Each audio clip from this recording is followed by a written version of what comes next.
FBI Director James Comey's shocking announcement not to recommend criminal charges for Hillary Clinton over her use of a private email server as Secretary of State. Hello, everyone. I'm Kimberly Guilfoyle, and this is The Real Story.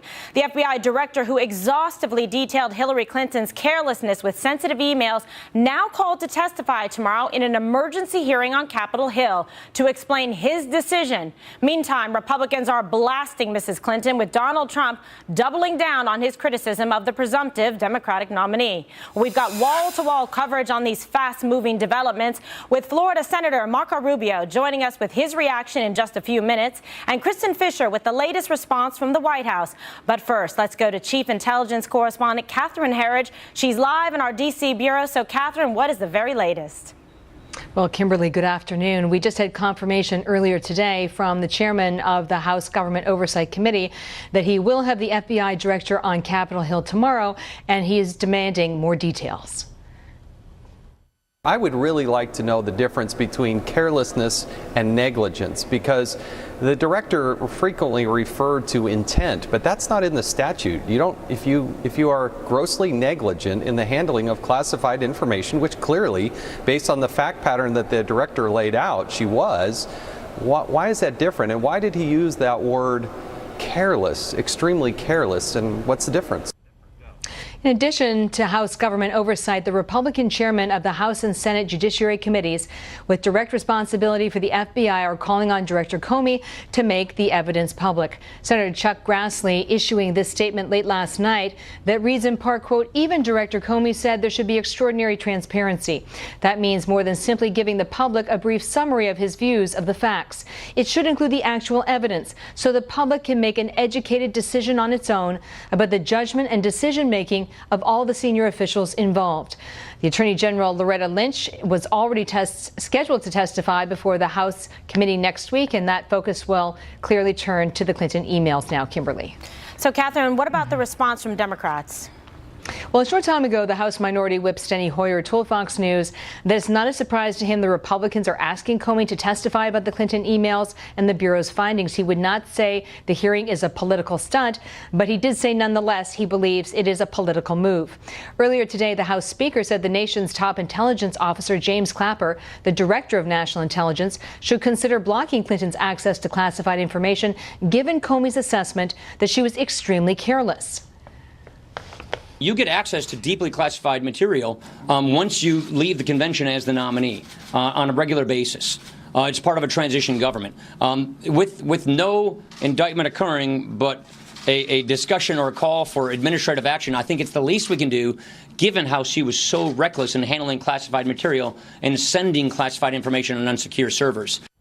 And within the last few minutes at the White House briefing, spokesman Josh Earnest has just weighed in on this issue. He said this is really a matter now for the Justice Department and not for him to weigh in on the security clearances of any member of the future administration, Kimberly. All right, Catherine, thanks so much. And You're yes, welcome. Brand new reaction to all of this from the White House, where a news briefing is currently underway. Kristen Fisher is live at the White House. So what does Josh Earnest have to say about the FBI, Kristen?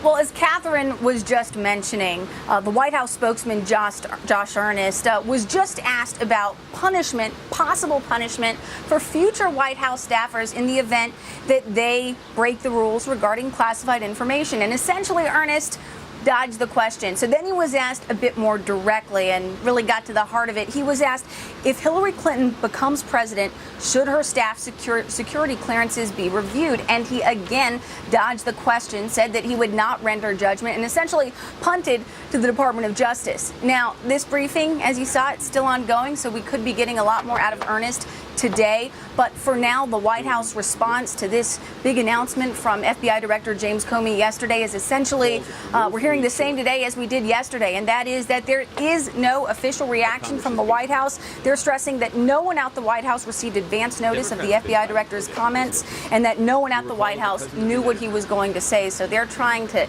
distance themselves from this investigation as much as possible. But of course, it's tough to do when you have President Obama and Hillary Clinton campaigning together for the first time yesterday in North Carolina. Yeah, quite Kimberly? a sight indeed. Yeah. Now, what about the president's announcement today about our troops in Afghanistan? Well, remember, President Obama had been hoping to end the war in Afghanistan. Now it looks like that there will be a little over 8,000 U.S. troops in Afghanistan by the time he leaves office. Now, let's just kind of break it down by the numbers, because he made a big announcement today. Originally, Obama had been trying to get that number down to about 5,500 U.S. troops, but his military commanders urged him to reconsider and keep it closer to the 9,800 troops that are currently there. So this new number, the 8,400 number, that really reflects a compromise between Obama and the Pentagon. Here's what White House spokesman Josh Earnest said about it just moments ago. That represents a substantial commitment on the part of the United States to the future of Afghanistan. It also represents a significant reduction in the number of men and women that the United States has in harm's way in Afghanistan. Now, Republican Congressman Mac Thornberry, the chairman of the House Armed Services Committee, he responded by saying, quote, "The precision of the president's new Afghanistan troop cap would be comical were its consequences not so tragic for our mission and military readiness." Like many Republicans, at the very least, he wants U.S. troop levels in Afghanistan to stay where they are. He also wants the president to back his commitment with an immediate request for more funding. But Kimberly, so far, that hasn't happened. All right, Kristen Fisher live at the White House. Thank you.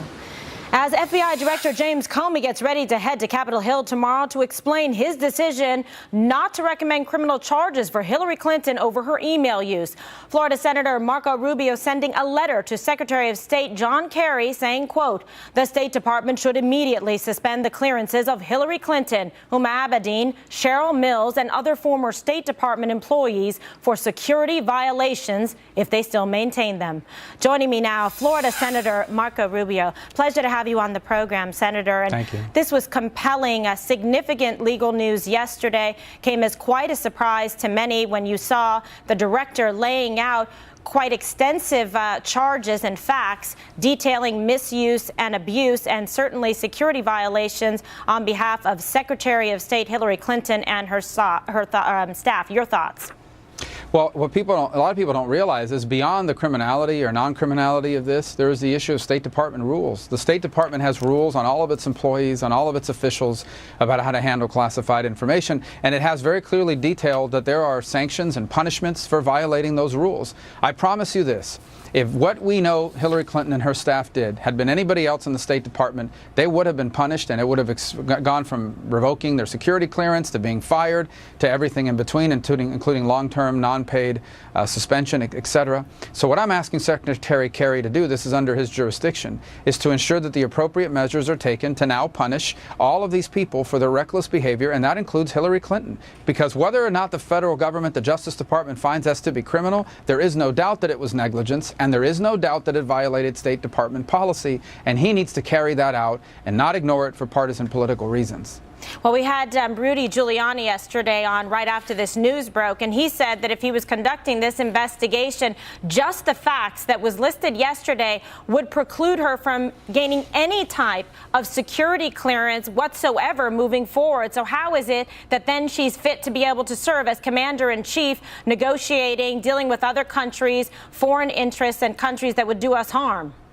Well, it's been my argument since this first broke over a year and a half ago that, in fact, this disqualifies her from being the commander-in-chief of the United States, and I hope voters will agree on that in November. Here is someone that under normal circumstances would not have the authority. If she was just an employee of the State Department, she would never again be allowed to have access, and her staff would not be allowed to have access. And there is the real potential that these staffers that worked with her at the State Department could be the people working for her now in the White House. So they need that whatever the rules are in the State Department for these violations, John Kerry needs to apply them, and I hope he will, though I'm not holding my breath, to be quite frank with you. But we'll see what happens, but I think the hearings certainly are going to be significant as well. Now, as you heard Senator President Obama announcing earlier today that he's leaving 8,400 U.S. troops in Afghanistan until the end of his term in January. Now, this is far more than the 5,500 he had previously promised the American people. Do you think this was a good move, and is this number significant to maintain and protect our interests abroad? Well, two separate questions. Is it a good move? It's better than the alternative, which is what he had planned to do. But it's not enough, and here's why. It's not because we want more troops in Afghanistan is if you don't have enough of them, about 10,000 or more, including the military officials, then all they can do is sit around and protect themselves. Their ability to actually go out and conduct operations and assist the Afghans in taking on the Taliban is significantly limited. As that number gets lower, their ability to do anything other than to protect themselves diminishes rapidly. Here's the truth, and everyone knows this. If the United States were to withdraw, according to the schedule Barack Obama created for Afghanistan, the Taliban will overthrow the Afghan government in less than a year and a half. They know this assessment, and I think that's one of the things that led him to make this decision. I wish he had made it sooner, and I wish the number was a little higher so they could protect themselves better. Yes, it's certainly important to maintain protection of our troops overseas as well that are fighting and serving. But you have on two fronts a resurgent Taliban, and then you have ISIS continuing on the march. But then you have Secretary Kerry saying that they are desperate and that they are in retreat, which doesn't seem to at all coincide with the facts. Well, the facts are that they're conducting external operations now in a rapid clip, whether it's in Asia, in North Africa, in Turkey. Obviously, they continue to try to inspire homegrown violent extremists like what we saw in Orlando and earlier in San Bernardino. ISIS is morphing into an organization that still controls territory and is being the territory that's now being contested, but they have expanded their ability to conduct external operations that they direct and to inspire external operations in places like Orlando a few weeks ago. All right, Senator Marco Rubio, thank you so much for your time today. Thank you. Thank you. And new fallout from the FBI director's decision not to recommend charges against Hillary Clinton in the email controversy as he now gets ready to testify before Congress. Eric